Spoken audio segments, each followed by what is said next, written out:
firman Tuhan kita.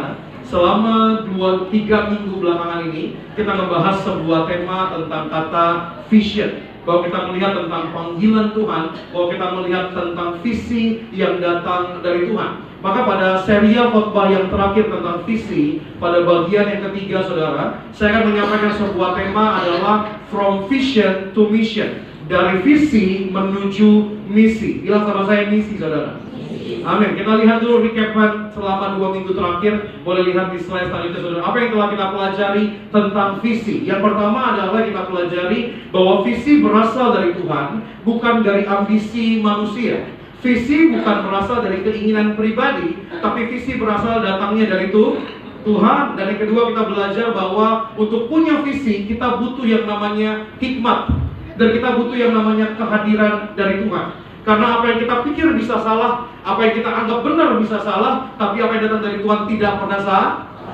Dan yang ketiga kita belajar bahwa visi harus diresponi. Minggu kemarin itu saudara yang gak datang dalam ibadah, saya recap sedikit saudara. Minggu lalu kita membahas tentang 12 pengintai suku Israel, di mana saat Tuhan memerintahkan Musa kepada bangsa Israel untuk masuk ke tanah perjanjian. Saat mereka berjalan, mereka sudah tiba di depan tanah yang dijanjikan Tuhan. Tuhan gak suruh mereka masuk, tapi Tuhan terlebih dahulu melihat mereka, meminta mereka untuk mengintai, untuk melihat.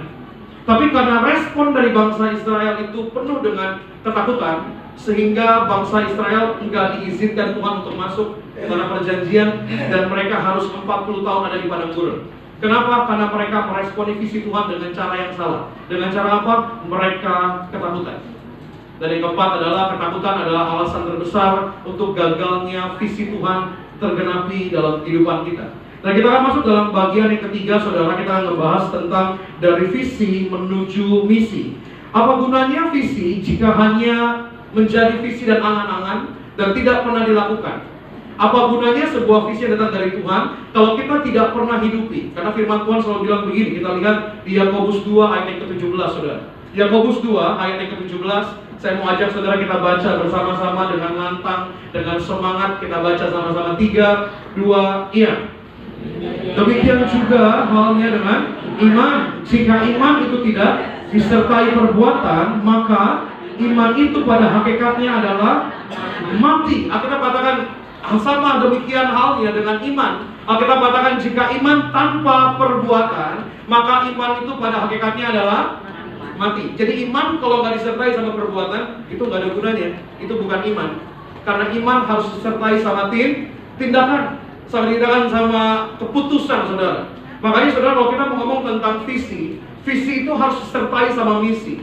Karena kalau visinya ada, penglihatannya ada, panggilannya ada, tapi tidak ada yang dilakukan, itu cuma jadi angan-angan belaka.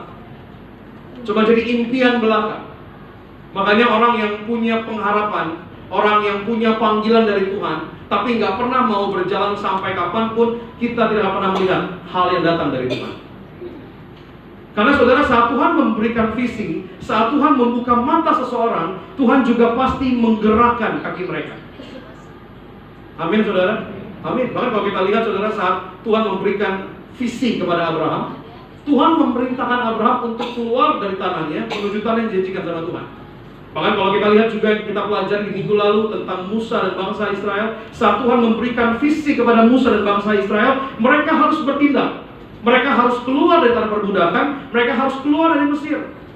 Bahkan kalau kita lihat Yusuf, saat Yusuf dari usia remaja, usia mudanya mendapat mimpi bahwa saudara-saudara suku Israel akan suatu hari nanti menyembah dia. Saat dia punya visi, Tuhan juga menggerakkan langkahnya.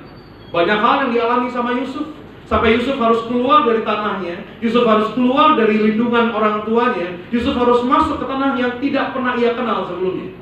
Bahkan kalau kita lihat kisah para rasul dalam perjanjian baru, saat Tuhan telah memberikan sebuah amanat agung, Tuhan bilang begini, pergilah, jadikanlah semua bangsa muridku, baptislah mereka, dan sampaikanlah Injil kepada seluruh bangsa.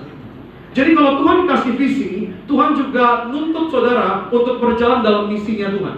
Karena Alkitab yang katakan, kalau kita punya iman, kita punya visi, kita punya panggilan dari Tuhan, tapi nggak pernah dilakukan, cuma jadi fantasi aja, cuma jadi mimpi aja, cuma jadi hal yang kita bayang-bayangkan aja. Makanya hari ini saudara, kalau kita punya visi dari Tuhan, kita harus melakukan, katakan amin. Amin. Saudara, kalau kita pelajari 3 minggu lalu, saya bilang sama saudara, gereja Tiberias boleh ada berpuluh-puluh tahun hari ini karena visi datang dari Tuhan, katakan amin.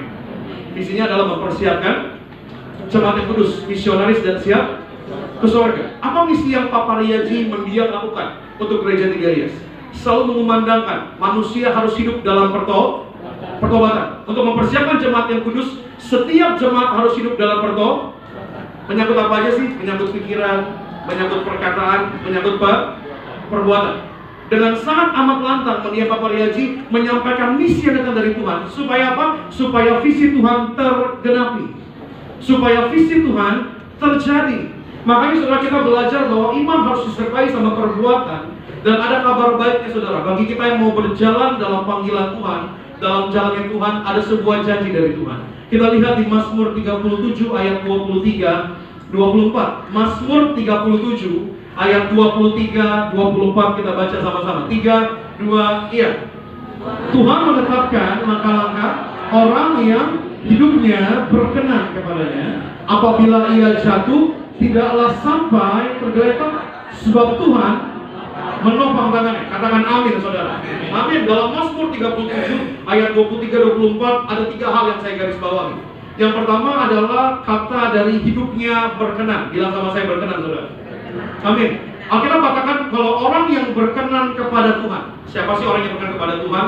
Adalah orang yang hidup dalam kehendaknya Tuhan.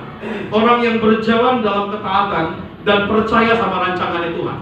Ini adalah orang yang disebut dengan orang yang berkenan. Saat kita hidup dalam perkenanannya Tuhan, kita hidup dalam rancangannya Tuhan, kita hidup dalam kehendaknya Tuhan, ada jaminan, katakan amin. Apa jaminannya? Alkitab katakan, apabila ia jatuh tidaklah sampai tergeletak. Saudara, ada jaminan tidak tergeletak. Meskipun orang benar bisa mengalami kejatuhan, bisa mengalami kelemahan, bisa mengalami tantangan, tapi Tuhan akan memastikan mereka tidak akan dibiarkan. Amin saudara. Orang yang berkenan bukan berarti tanpa masalah. Makanya tadi Alkitab katakan, Tuhan menetapkan langkah-langkah orang yang hidupnya berkenan kepadanya apabila ia jatuh. Ternyata orang yang berkenan di hadapan Tuhan bukan berarti gak punya masalah, bukan berarti gak punya tantangan, bukan gak punya pergumulan, tapi Tuhan kasih jaminan. Meskipun orang yang berkenan ada kalanya, ada masanya, ada musimnya sedang mengalami dalam tanda kutip kelemahan, tapi kabar baiknya Tuhan tidak pernah diam. Ada jaminan kekuatan dari Tuhan, katakan. Yang ketiga adalah Tuhan menopang tangannya. Ini berbicara tentang penyertaan Tuhan. Kalau orang berkenan, meskipun ada tantangan, ada masalah, ada pergumulan, tapi janji Tuhan menyertai, menopang orang yang berkenan di hadapan Tuhan. Amin saudara. Amin. Tuhan akan membawa kita lihat di slide selanjutnya. Tuhan akan membawa kita dari zona nyaman menuju zona aman. Bilang sama saya, zona nyaman. Bilang sama saya, zona aman, saudara. Amin. Saudara, kalau kita mau ngomong tentang zona nyaman, banyak sekali bahwa kalau orang bilang, ayo dong kita harus keluar dari zona nyaman, ayo dong kita harus jangan ada terus di zona nyaman. Saya mau bilang sama saudara, zona nyaman tidak selalu salah. Zona nyaman tidak selalu salah, karena Tuhan juga pengen memberikan kenyamanan. Amin. Tuhan tuh gak pernah pengen kita selalu hidupnya gak nyaman, enggak. Tuhan pengen kita kasih rasa nyaman. Tapi terkadang rasa nyamannya manusia itu suka seringkali salah. Zona nyamannya manusia itu seringkali terjerumus sama nyamannya dirinya sendiri. Karena zona nyaman itu gak konkret. Makanya kalau saya pernah ada seorang jemaat wanita saudara, waktu saya setelah kelar Natal, dia selalu nungguin saya. Dan dia mau konseling, mau cerita. Setiap dia datang saudara, itu mohon maaf saudara ya, itu pasti kalau nggak matanya bonyok, kalau pipinya merah saudara. Ini wanita belum menikah. Terus masalahnya selalu sama. Saya bilang masalahnya kenapa? Iya Pak, saya dipukul Pak sama pasangan saya.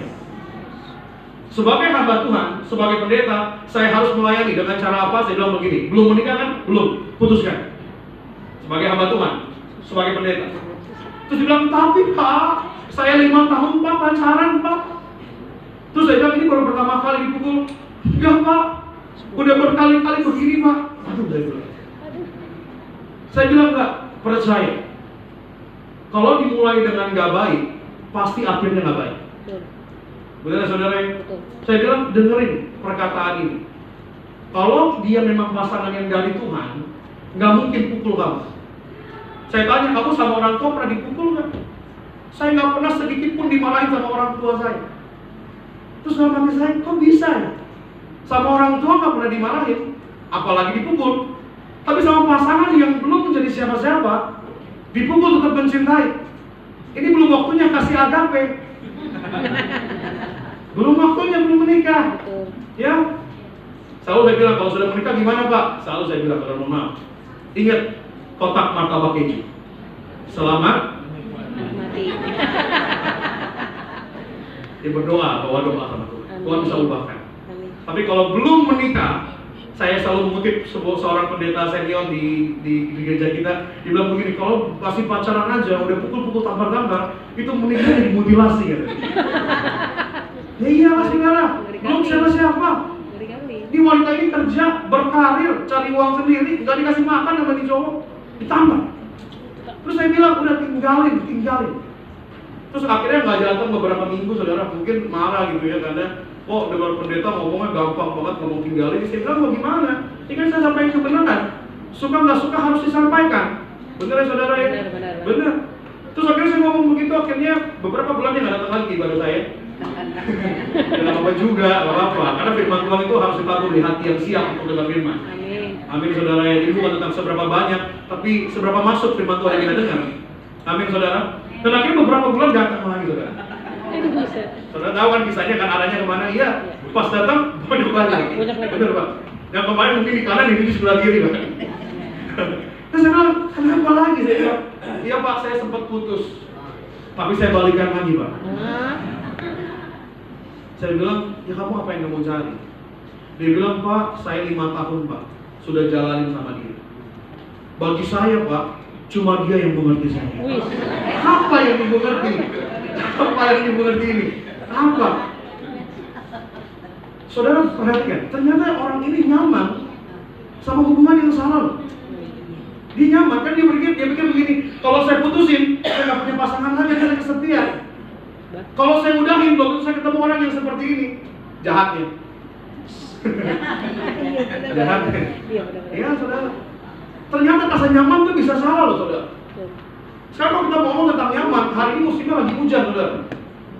Zona yang paling nyaman tuh apa sih? Ya di rumah aja. Hujan dikit, dikit-dikit masak Indomie rebus. Itu udah paling nyaman. Betul ya saudara ya? Tapi apakah itu menjadi kebaikan buat kita? Kita pada kan lagi kerja, alasannya hujan Pak, nyamanan di rumah daripada di kantor Pak. Saudara, zona nyaman itu bisa salah loh. Makanya ada orang yang nyaman sama sebuah dosa. Maka kita lihat bangsa Israel saat mereka diizinkan Tuhan mengintai. Kemarin kita bahas minggu lalu.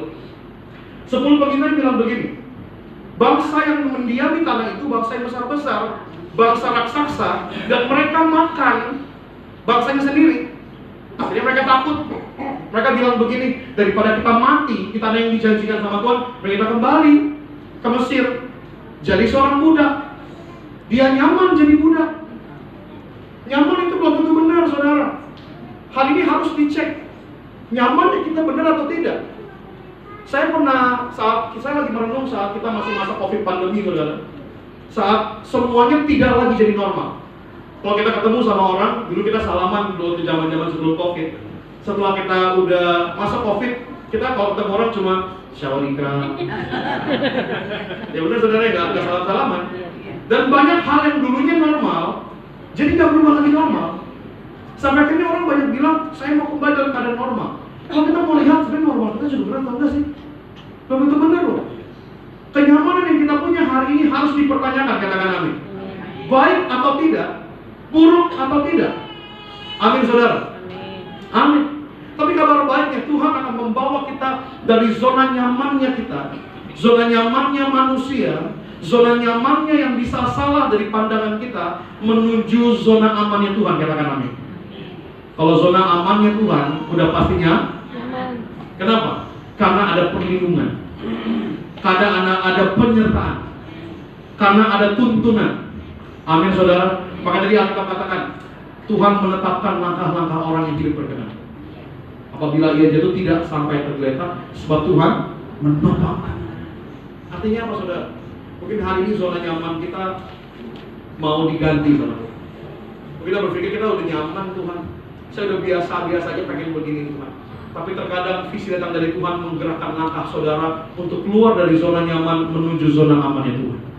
Kalau kita berjalan dalam zona amannya Tuhan, udah pasti baik saudara. Bahkan misi yang kita jalani dalam Tuhan akan membawa kita menuju safe zone-nya Tuhan, zona amannya Tuhan. Dan kita akan belajar saudara, kalau visi sudah jelas, lalu apa yang sudah dilakukan hari per hari.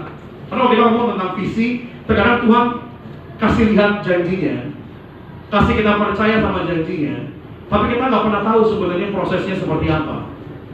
Dan tantangan dalam kehidupan itu adalah hari lepas hari. Benar ya saudara ya? Kita punya sebuah janji dari Tuhan. Saat Tuhan naik ke surga, Tuhan bilang Dia akan menjadikan tempat bagi kita, supaya di mana Dia berada, di situ kita berada.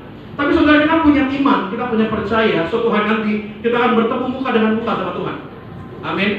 Amin. Kita akan masuk dalam kerajaan surga. Amin. Amin. Tapi saat kita punya visi itu, kita punya panggilan itu, hal yang kita harus lewati adalah hari lepas, tantangannya hari lepas, pergumulannya hari lepas. Nah, bagaimana cara kita melewati? Makanya kita butuh misi. Misi adalah menjaga kita terus mengarahkan kepada misi kita. Kalau misi kita benar, pasti tujuannya juga pasti benar. Makanya kalau punya visi yang benar harus punya hati, siapin kapasitas diri untuk mempersiapkan misi yang baik, untuk menjaga langkah kita. Karena perjuangan dalam hidup ini adalah setiap waktu, setiap hari. Dan setiap orang yang masih hidup itu masih harus berjuang. Amin saudara? Amin. Hidup ini adalah perjuangan. Kalau kita udah gak mau lagi berjuang, kita gak mau lagi berusaha nanti, saat suatu hari nanti kita dimakamkan di tanah, dimasukkan kembali ke tanah. Tapi selama kita yang masih hidup, kita harus masih berjuang. Pertanyaannya bagaimana saudara? Karena visi sering datang dalam satu momen, tetapi misi dijalan dalam kenyataan hari lepas hari. Masalah utama dari menjalani misi adalah penuh dengan kebingungan. Karena visi dari Tuhan, terkadang kita nggak tahu semuanya. Kita cuma percaya sama hasilnya, sedangkan prosesnya harus kita lewati. Prosesnya harus kita jalani. Kita harus waspada. Bilang sama saya, waspada saudara. Amin.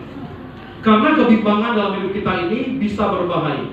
Kita lihat ayatnya sudah di 1 Korintus 14 ayat 33. 1 Korintus 14 ayat 33. Ini adalah masalah terbesar dari gagalnya misi yang saudara hidupi di dalam Tuhan. 1 Korintus 14 ayat 33, kita baca sama-sama. 3, 2, iya. Sebab Allah tidak mengkehendaki kekacauan, tetapi damai sejahtera. Dalam versi bahasa Inggrisnya begini, Tuhan bukan pencipta dari kebingungan. Tuhan bukan pencipta dari kebimbangan, tapi Tuhan menciptakan damai sejahtera. Saudara, kebimbangan ini bukan berasal dari Tuhan, kebingungan ini bukan berasal dari Tuhan, tapi yang datang dari Tuhan adalah damai sejahtera, saudara. Saudara, bagaimana cara kita keluar dari rasa bimbang kita untuk kita terus berjalan bersama dengan Tuhan? Karena saudara, wajar sebenarnya kita punya mengalami yang namanya kebimbangan ya. Kenapa? Karena kita nggak pernah lihat hari depan. Karena kita nggak pernah lihat hari depan, makanya penuh dengan kebimbangan. Aduh, gimana ya besok? Aduh, gimana ya minggu depan? Aduh, gimana ya tahun depan? Saudara, sebenarnya ini wajar, tapi Tuhan ingetin, berbahaya kalau kita terus dalam kekacauan, dalam kebimbangan, dalam kebingungan. Karena ini bukan datang dari Tuhan, ini bukan yang diciptakan sama Tuhan. Kebimbangan bukan berasal dari Tuhan, tetapi yang berasal dari Tuhan adalah damai sejahtera. Kita akan belajar dalam firman Tuhan kita pada hari ini saudara, bagaimana cara kita keluar dari rasa bimbang. Yang pertama saudara, kita lihat slide selanjutnya. Yang pertama adalah minta kepada Tuhan. Kita lihat ayatnya di Yakobus 1 ayat 5 ayat yang ke-6. Izinkan saya bacakan bagi saudara karena waktu saudara. Tetapi apabila di antara kamu ada yang kekurangan hikmat, hendaklah ia memintakannya kepada Allah yang memberikan kepada semua orang dengan murah hati dan dengan tidak membangkit-bangkit, maka hal itu akan diberikan kepadanya. Hendaklah ia memintanya dalam iman dan sama sekali jangan bimbang, sebab orang yang bimbang sama dengan gelombang laut yang diombang-ambingkan kian kemari oleh angin. Saudara, yang pertama bagaimana cara kita keluar dari rasa bimbang untuk melangkah bersama dengan Tuhan? Yang pertama tidak lain tidak bukan adalah minta kepada Tuhan. Saat engkau minta hikmat, minta wisdom kepada Tuhan, saat engkau minta sama Tuhan, Tuhan akan berikan. Makanya kita katakan Tuhan murah hati, Dia nggak akan bangkit-bangkit, Dia akan kasih itu buat saudara dan saya. Karena kita bilang begini, saat kita minta hikmat sama Tuhan, minta kepada Tuhan tuntunan dari Tuhan, kita nggak akan bimbang. Katanya orang yang bimbang adalah seperti orang yang diombang-ambingkan oleh gelombang laut. Gak punya kepastian, gak punya pegangan, saudara. Saudara, saya bilang di awal bahwa orang yang punya kebimbangan itu hal yang wajar. Tapi Tuhan memberikan sebuah janji. Setiap kita minta kepada Tuhan, Tuhan akan berikan kepada kita. Saudara, hati-hati dalam setiap kehidupan kita ini. Saudara harus perhatikan, nggak semua perkataan harus kita dengerin. Sekali lagi ya, tidak semua perkataan harus kita dengerin. Tidak semua pendapat harus kita dengerin. Makanya Tuhan bilang kalau lagi butuh jawaban, mintanya sama Tuhan dulu, bertanya sama Tuhan dulu. Betul, Tuhan gak berkekurangan cara untuk menyampaikan pesannya, tapi jangan gantungkan rasa aman saudara kepada manusia. Makanya saat Tuhan ngajarin tentang doa, sebelum Tuhan ngajarin tentang doa Bapa Kami, Tuhan bilang begini, kalau engkau mau berdoa, masuk pintu kamarmu, kunci pintu kamarmu, berdoa sama Tuhan. Artinya apa sih? Sebelum kita ngomong kemana-mana, bicara dulu sama Tuhan. Saudara, selama setahun ini saya lagi bergumul tentang sebuah hal. Saya sedang bergumul selama setahun, dari tahun 2025 Januari. Saya bawa doa sama Tuhan. Saya bawa doa. Ada banyak teman-teman, kerabat, keluarga kasih masukan. Begini. Tapi kita harus punya kemampuan untuk memfilter apa yang kita dengar dan apa yang kita masukkan dalam hati. Kita nggak bisa membatasi perkataan orang, ya. Kita nggak bisa membatasi. Kita nggak bisa ngatur perkataan orang. Makanya kita bisa ngatur apa yang masuk dalam hati kita. Makanya perkataan yang baik, saudara harus bisa filter. Kalau baik masuk ke dalam hati. Kalau perkataan yang nggak benar, perkataan yang nggak baik, jangan masuk kuping kiri, simpan dalam hati. Karena yang pertama saat dalam kebimbangan adalah minta kepada Tuhan.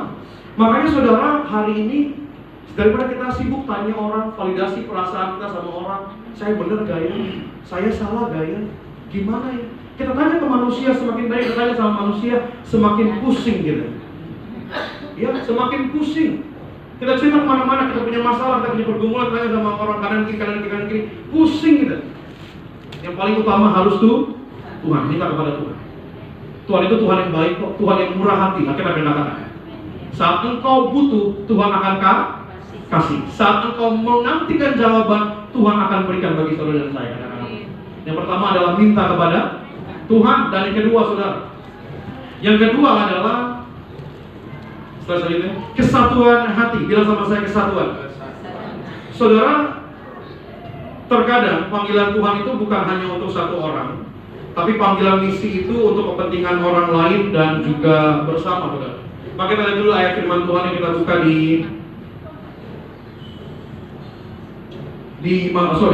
di Matius 18 ayat 19-20. Di sini saya bacakan bagi saudara. Dan lagi aku berkata kepadamu, jika dua orang dari kepadamu di dunia ini sepakat meminta apapun juga, permintaan mereka itu akan dikabulkan oleh Bapakku yang di sorga. Sebab di mana 2 atau 3 orang berkumpul dalam namaku, di situ aku ada di tengah-tengah mereka. Saudara, tadi saya bilang di awal, nggak semua perkataan itu harus dimasukin di dalam telinga, benar ya? Tapi yang kedua, saya ngebahas tentang kesatuan hati. Akhirnya katakan, jika 2 orang daripadamu di dunia ini sepakat, maka saat engkau meminta apapun juga, permintaan mereka itu akan dikabulkan. Tuhan bilang begini, di mana 2-3 orang berkumpul dalam namaku, di situ aku ada di tengah-tengah mereka. Saudara, saya kelewat di slide saya saudara, bahwa sebelum kesatuan hati, boleh tampilkan lagi. Sebelum kesatuan hati, saya agak sedikit kelewat, saudara. Oke, saudara, misi dari Tuhan itu selalu menyangkut kepada banyak pihak. Karena visi dari Tuhan itu bukan untuk satu orang saja tujuannya. Baik, kalau saudara perhatikan betul, visi Tuhan itu sampai kepada orang-orang pilihan Tuhan. Seperti contoh kepada Abraham. Sebenarnya visi Tuhan itu kepada Abraham bukan hanya untuk Abraham, tapi untuk keturunannya. Makanya saat Tuhan berjanji keturunanmu akan banyak. Kalau kita lihat secara biologi, berapa keturunan dari Abraham? Cuma 2. Satu Ismail, satu ya, sama Ishak, saudara. Saudara, tapi Tuhan tetap berjanji, Tuhan tuh gak pernah salah. Dan apa yang dimaksudkan sama Tuhan? Tuhan bilang, keturunanmu akan banyak. Siapa sih keturunannya? Kita. Karena imannya orang Abraham, sehingga kita juga disebut sebagai anak-anaknya Abraham. Kita punya iman. Dan visi dari Tuhan kepada Abraham bukan hanya untuk Abraham, tapi untuk keturunannya.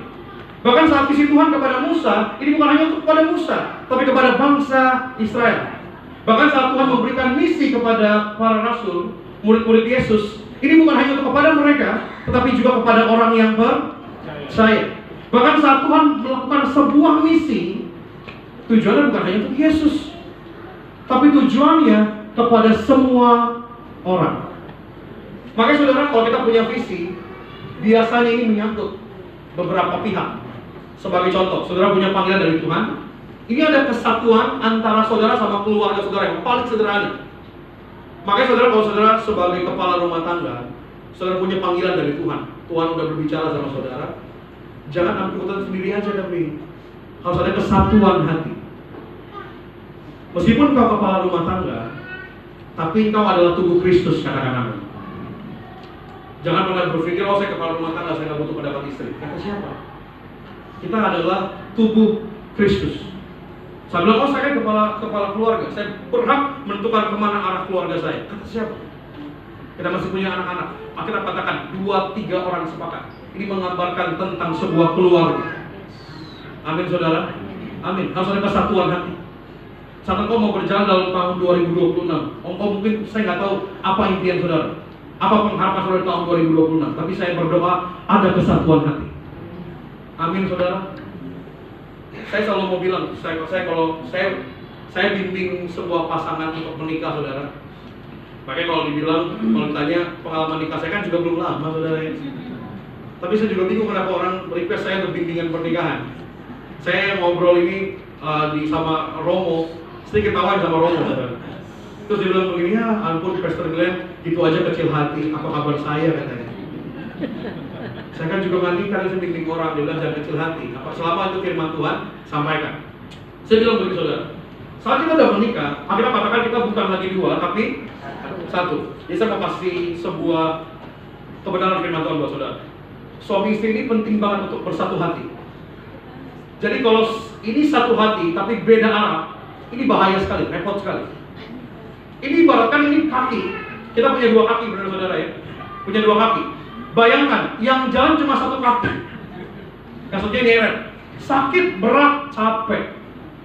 Makanya saat udah menikah, 2 bukan lagi 1. Makanya saya bilang sama istri saya, meskipun saya baru masih muda, saya udah menikah. Tapi saya bilang begini, kalau saya ambil keputusan, kamu nggak setuju, saya nggak jalan. Dan kalau kamu kasih keputusan, saya nggak setuju, kita nggak akan jalan. Bagaimana caranya? Satu hati dulu. Doa gandengan tangan. Kemana Tuhan mau bawa? Karena saat engkau mau melangkah, khususnya engkau yang sudah menikah, jangan jalan sendirian. Engkau bukan lagi 2, tapi 1. Jadi hari ini saudara harus ada kesatuan hati. Saudara sudah punya anak, bukan lagi 2, tapi 1. Libatkan anak-anak saudara. Berpegangan tangan, berdoa. 1 visi, 1 misi sama Tuhan. Saya percaya setiap kita yang punya kesatuan hati, Alkitab katakan, saat engkau berdoa, engkau bersepakat, Alkitab katakan doamu akan apa yang kau minta akan diberikan kepada Tuhan. Tapi akan sangat repot, sangat capek kalau kita suami istri, kita keluarga, kita saudara, kita nggak sejalan. Kita akan buang-buang waktu, buang-buang energi, buang-buang tenaga. Tapi saya berdoa di tahun 2026 ada kesatuan hati di rumah tangga kita. Ada kesatuan hati di rumah tangga kita, katakan amin. Beda tepuk tangan bagi nama Tuhan. Amin. Yang terakhir saudara, yang ketiga. Yang ketiga, tetaplah tenang. Bilang sama saya, tenang. Amin. Saudara, kita buka dasar firman Tuhan. Saya boleh undang pemain keyboard, boleh bantu saya di poin yang terakhir. Yesaya 30 ayat 15a. Kita akan baca sama-sama ayat ini saudara. 3, 2, iya. Sebab beginilah firman Tuhan Allah yang Maha Kudus Allah Israel, dengan bertobat dan tinggal diam maka kamu akan diselamatkan. Dalam tinggal tenang dan percaya terletak penguatan Bagaimana supaya kita tidak bimbang untuk berjalan dalam misinya Tuhan. Yang pertama, tetaplah tenang. Kita katakan dalam tinggal tenang dan percaya terletak kekuatan. Saya baca sebuah buku, saudara, sebuah kata yang menarik sekali. Buku ini bilang begini, saudara. Orang yang tenang sudah setengah menang. Sekali lagi, orang yang tenang sudah setengah menang. Karena orang yang panik pasti keputusannya salah. Orang yang gak tenang pasti salah ambil keputusan, salah ambil jalan, salah ambil langkah. Makanya kita katakan dalam tinggal tenang dan percaya terletak kekuatan. Dalam tinggal tenang ini berbicara tentang rest, saudara. Kalau ngomong tentang rest, saudara, rest itu apa sih, saudara? Rest itu bukan tidak melakukan apa-apa ya. Rest itu bukan tidak melakukan sebuah tindakan apapun. Tapi rest adalah sebuah kata yang diambil setelah kita melakukan sesuatu. Saudara perhatikan, kata rest ini berbeda. Jadi rest bukan sama dengan menyerah, terserah deh. Enggak. Tapi rest adalah engkau melakukanmu bagianmu dengan taat, engkau melakukan bagianmu dengan setia, engkau melakukan bagianmu dengan percaya, sisa hasilnya bagian Tuhan. Makanya saya bilang sama saudara, kerjakan apa yang Tuhan percayakan. Dan percayakan apa yang akan Dia kerjakan. Saudara bekerja sama. Ngomong tentang rest bukan berarti tidak melakukan apa-apa, tapi ngomong tentang rest, do your best. Lakuin dulu bagian kita yang terbaik, sisanya bagian Tuhan. Rest itu bukan berarti terserah Tuhan deh, hidup ngalir aja. Tuhan bawa kemana kita ngikut, Tuhan bawa apa kita ngikut. Bukan begitu. Maka Tuhan bilang begini, dalam tinggal tenang dan percaya. Saat engkau rest, engkau serahin hasilnya sama Tuhan, namun engkau tetap punya iman, engkau percaya. Apa yang kamu tabur akan kamu tuai di tahun ini, saudara, di tahun 2020. Alkitab yang katakan Tuhan bukan jangan sesat. Tuhan gak mau dipermainkan. Apa yang kamu tabur hari ini akan kamu tuai di waktu yang akan datang. Bahkan kita katakan saat engkau menabur dengan air mata, engkau menuai dengan sorak-sorai Tuhan. Saudara, di tahun 2026 saya bilang sama saudara, selama 3 minggu belakangan ini, sebagai pendeta saya nggak mau ngomongnya muluk-muluk. Hari-hari harus semakin jahat. Alkitab yang katakan, bukan saya katakan. Bahkan kita lihat selama bulan Januari banjir di mana-mana. Saya lihat teman saya lagi ngepel, banjir, malamnya banjir lagi. Dalam hati saya kesian banget. Iya. Kalau kita lihat Januari sudah ada masalah. Tapi dalam tinggal tenang terletak kekuatan. Di dalam percaya terletak kekuatan. Bagaimana caranya? Minta sama Tuhan. Bagaimana caranya? Sepakat satu hati. Bagaimana caranya? Rest. Do your best and let God do the rest. Selamat hari Minggu. Tuhan Yesus mengasihi saudara. Kami akan tepuk tangan. Kita bagi berdiri sama-sama. Tinggal tenang terletak kekuatan kami daripada. Kami tenang karena kami percaya siapa yang akan mengendali hidup kami. Kami tenang meskipun kami nggak tahu, meskipun kami nggak melihat, meskipun kami belum merasakan hari ini. Namun kami dapat tenang sebab ketenangan kami bukan berasal dari keadaan di luar kami, tapi karena kehadiran Tuhan dalam hidup kami. Tuhan Yesus, kami mau belajar melangkah dalam visi yang Tuhan berikan. Kami mau belajar taat kepada Tuhan. Meskipun kami keluar dari rasa nyaman kami, tapi rasa nyaman kami bisa salah. Kami mau berpindah dari rasa zona nyaman kami, melangkah kepada zona iman yang memberikan keamanan bagi kami. Di tahun 2026 semakin gelap rasanya, semakin sulit kami memandang rasa. Tapi biar kami bukan melihat kepada keadaan dunia hari ini, kami melihat kepada kasih Tuhan yang tidak pernah sekalipun gagal. Alkitab yang katakan Tuhan menetapkan langkah-langkah orang yang hidupnya berkenan kepadanya. Tidak pernah dibiarkan engkau, tidak pernah tinggalkan engkau. Saudara yang hadir pada hari ini bersama dengan istri, bersama dengan suami, bersama dengan anak-anak, saudara bergandengan tangan, bersepakat sama Tuhan, berjalan dalam iman, bergandengan tangan. Biar Tuhan yang menuntun keluarga, Tuhan yang menuntun suamimu, Tuhan yang menuntun istrimu, Tuhan yang menuntun anak-anakmu. Sebab tanpa Tuhan kami gak mau berjalan. Tanpa Tuhan kami gak bisa berjalan. Sumber kekuatan kami berasal. Dengan iman kami, pengharapan kami kepada-Mu. Kami mau belajar percaya. Kami mau belajar taat sama Tuhan. Mari dengan iman sama Tuhan. Dengan iman.